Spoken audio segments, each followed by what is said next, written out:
आणि महेश बाबाचा बुलावा आला आणि आम्ही इथपर्यंत पोचलो आणि आता हा आमचं बाबापर्यंत जाण्यासाठी चालणे चालू झालेले आहे।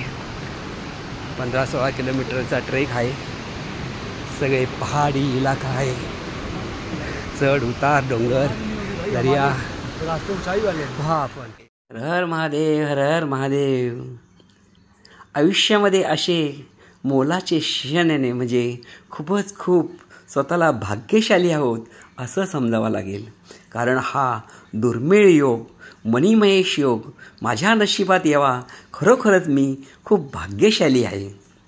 मणिमहेश हे नेमके कुठे आहे तर हिमाचलमधील पठाणकोटवरून चंबाला जायचं आणि चंबावरून भरमोरला जायचं। भरमोरपासून एक 14 ते 15 किलोमीटरवरती हडसर ह्या ठिकाणावरून हा ट्रेक चालू होतो।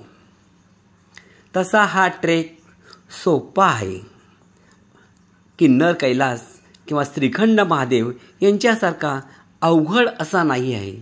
तरी पण उभी चढण, डोंगरांच्या पोटानी पायवाटे, छोटे असलेल्या पायवाटेवरून हा ट्रेक करावा लागतो।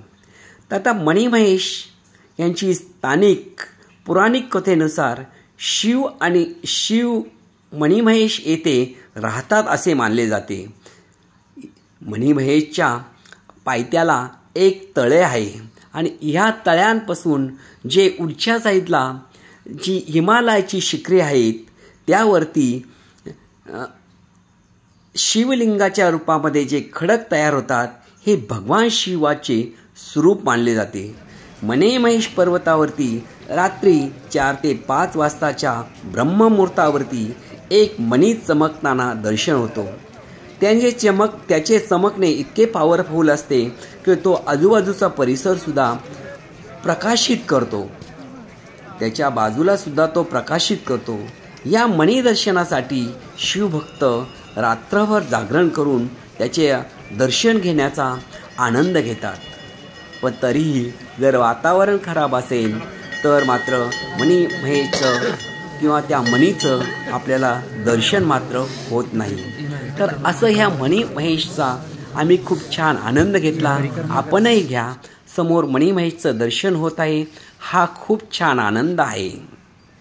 हर हर महादेव, हर हर महादेव।